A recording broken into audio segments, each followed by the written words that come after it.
You've been told the Christian life is a victory march. It isn't. It's a siege. The moment your faith begins to grow, 5 specific attacks come for you, and you've probably already felt 2 of them. Most believers assume the giants of faith didn't feel these. They did. And by the end of this video, you'll see who withstood all 5 at once and never fell. And his name will surprise you. The Bible doesn't hide their collapses. It details them, like a surgeon marking exactly where the wound was. Why would God do that? Because he wants you to see a pattern. 5 men, 5 collapses. Now watch what happens. Attack 1. Doubt. Somewhere between reason and revelation lived a man named Thomas. He'd walked with Jesus for 3 years and heard the Sermon on the Mount firsthand. When the disciples said, "We have seen the Lord," Thomas answered in John chapter 20, verse 25, "Unless I see the nail marks in his hands, I will not believe." He didn't ask politely. He demanded proof. Doubt didn't attack Thomas's mind. It attacked his memory. The enemy doesn't always invent new lies. Sometimes he makes old truths feel uncertain. Attack 2. Temptation. Temptation usually arrives dressed as an opportunity. Joseph, 17 years old, sold into slavery, climbed to the right hand of a powerful man in Egypt. His master's wife looked at him daily. The easy win sat right in front of him.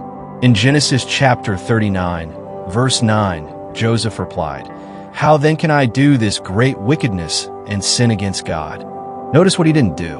He didn't argue about the consequence with her. He argued about the offense with God. Temptation doesn't beat you by making the sin look sweet. It beats you by making God's presence feel far away. Attack 3. Pride. The strangest thing about pride is that it never recognizes itself. Peter sat at the table confident he was the exception to every failure. In Matthew chapter 26, verse 33, he declared, "Even if all fall away because of you, I will never fall." He meant every word. That is what made the fall so loud. Pride doesn't think it's pride. Pride thinks it's loyalty. 12 hours later, a servant girl heard Peter deny his Lord 3 times. Your strongest vow is often your most dangerous moment. Attack 4. Discouragement. The man who called fire from heaven lay under a juniper tree, asking to die.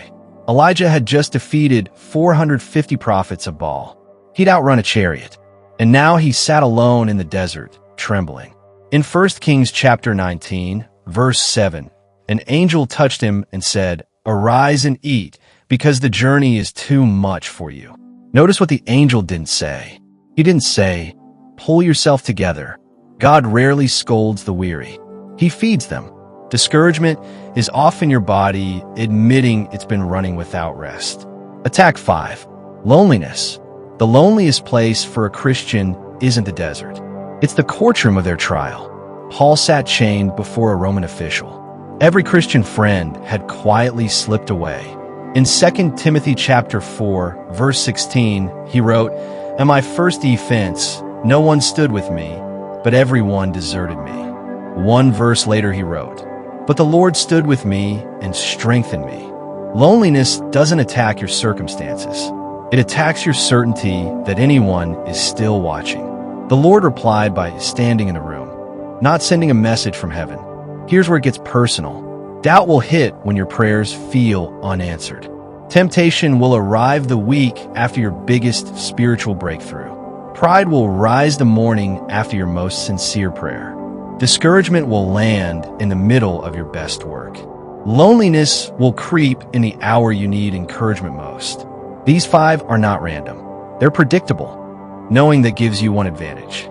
You can prepare your heart instead of your escape plan. You'll see these attacks land in the rooms you thought were safest: quiet devotions, healthy friendships, ordinary workdays.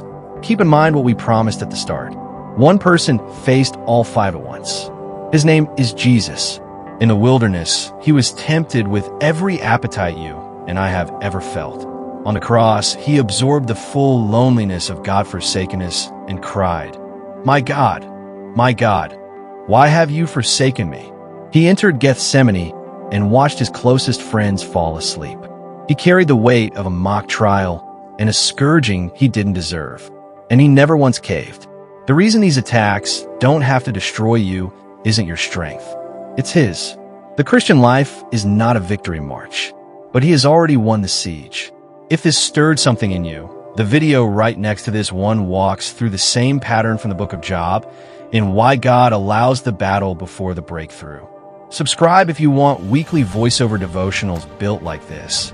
And I'll keep showing up every week the way these passages show up for every believer who reads them.